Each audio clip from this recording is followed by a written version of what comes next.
Treasure Island, Chapter 6, The Captain's Papers. We rode hard all the way, till we drew up before Dr. Livesey's door. The house was all dark to the front. Mr. Dance told me to jump down and knock, and Dogger gave me a stirrup to descend by. The door was opened almost at once by the maid. "Is Dr. Livesey in?" I asked. "No," she said. "He had come home in the afternoon, but had gone up to the hall to dine and pass the evening with the squire." "So there we go, boys," said Mr. Dance.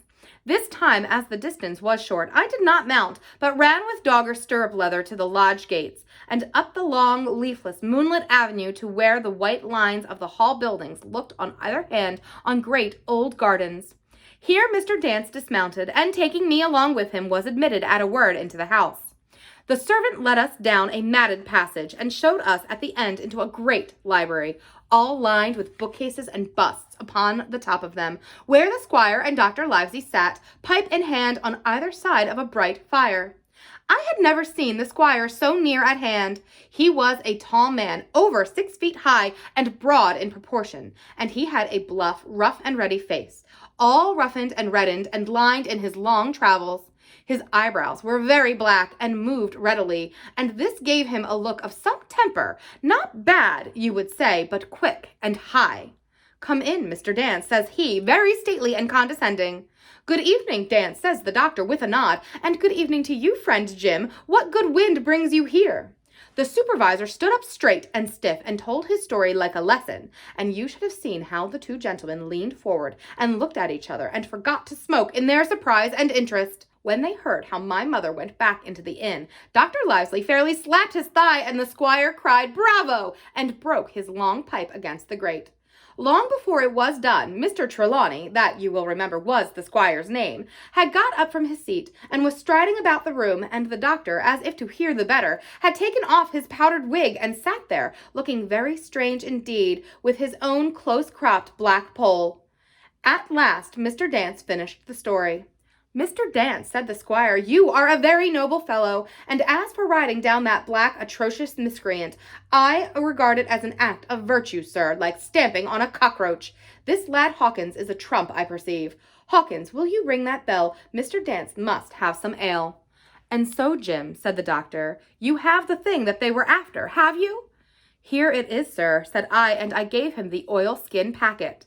The doctor looked at it all over as if his fingers were itching to open it, but instead of doing that, he put it quietly in the pocket of his coat.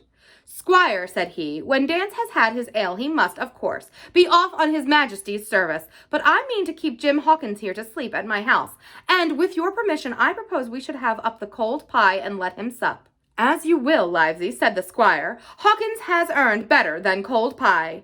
So a big pigeon pie was brought in and put on a side table, and I made a hearty supper, for I was hungry as a hawk, while Mr. Dance was further complimented, and at last dismissed. "And now, squire," said the doctor. "And now, Livesey," said the squire in the same breath. One at a time, laughed Dr. Livesey. "You have heard of this Flint, I suppose?" "Heard of him!" cried the squire. "Heard of him, you say? He was the bloodthirstiest Buccaneer that sailed. Blackbeard was a child to Flint. The Spaniards were so prodigiously afraid of him that, I tell you, sir, I was sometimes proud he was an Englishman. I've seen his topsails with these eyes off Trinidad, and the cowardly son of a rum puncheon that I sailed with put back, sir, into the port of Spain." "Well, I've heard of him myself in England," said the doctor, "but the point is, had he money?" "Money!" cried the squire. "Have you not heard the story?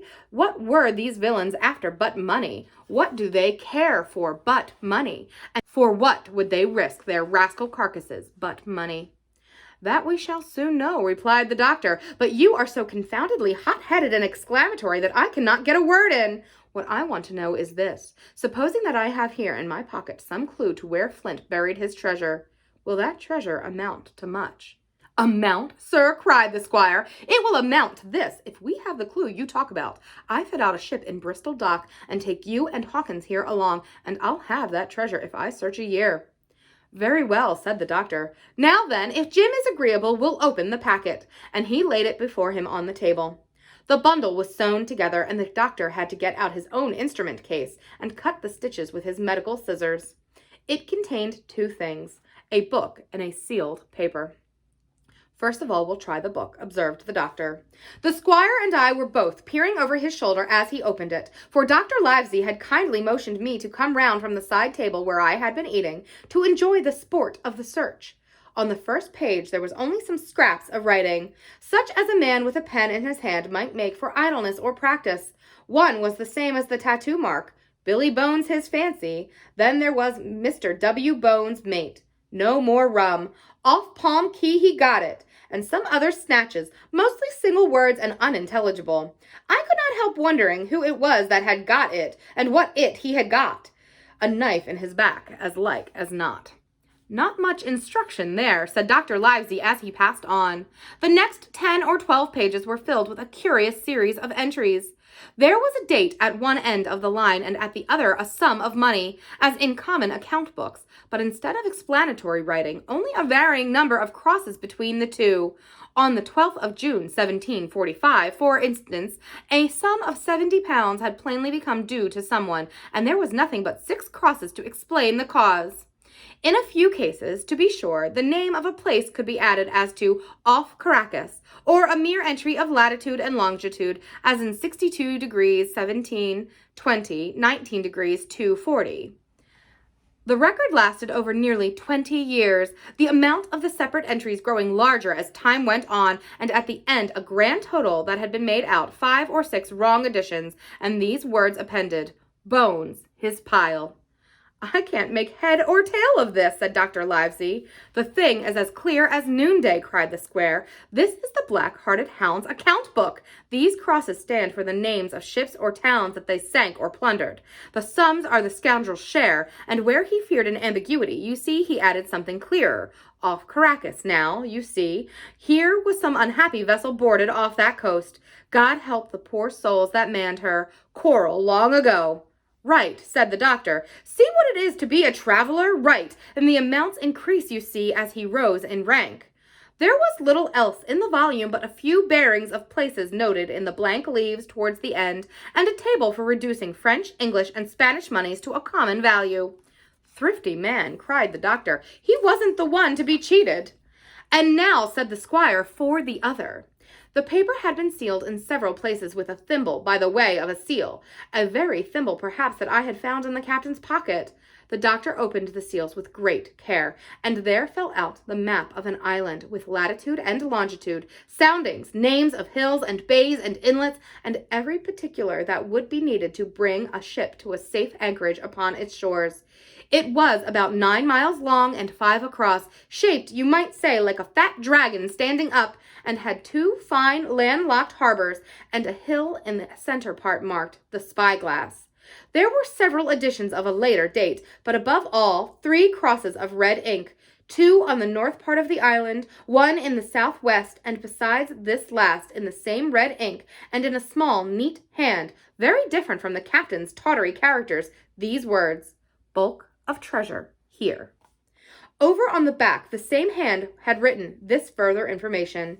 Tall tree, spyglass shoulder, bearing a point to the N of NNE, Skeleton Island, ESE, and by E, 10 feet. The bar silver is in the north cache. You can find it by the trend of the east hummock, 10 fathoms south of the black crag with the face on it. The arms are easy found in the sandhill. N point of North Inlet Cape, bearing E and a quarter N. J. F. That was all, but brief as it was, and to me incomprehensible, it filled the squire and Dr. Livesey with delight. Livesey, said the squire, you will give up this wretched practice at once. Tomorrow I start for Bristol in 3 weeks' time. 3 weeks! 2 weeks, 10 days. We'll have the best ship, sir, and the choicest crew in England. Hawkins shall come as cabin boy. You'll make a famous cabin boy, Hawkins. You, Livesey, are ship's doctor, and I am admiral. We'll take Redruth, Joyce, and Hunter. We'll have favorable winds, a quick passage, and not the least difficulty in finding the spot, and money to eat and roll in. We play duck and drake with ever after. Trelawney, said the doctor, I'll go with you, and I'll go bail for it. So will Jim, and be a credit to the undertaking. There's only one man I'm afraid of. And who's that? Cried the squire. Name the dog, sir. You, replied the doctor, for you cannot hold your tongue. We are not the only men who know of this paper. These fellows who attacked the inn tonight, bold, desperate blades for sure, and the rest who stayed aboard that lugger, and more, I dare say, not far off, are, one and all, through thick and thin, bound that they'll get that money. We must none of us go alone until we get to sea. Jim and I shall stick together in the meanwhile. You'll take Joyce and Hunter when you ride to Bristol, and from first to last not one of us must breathe a word of what we've found. Livesey, returned the squire, you are always in the right of it. I'll be silent as the grave.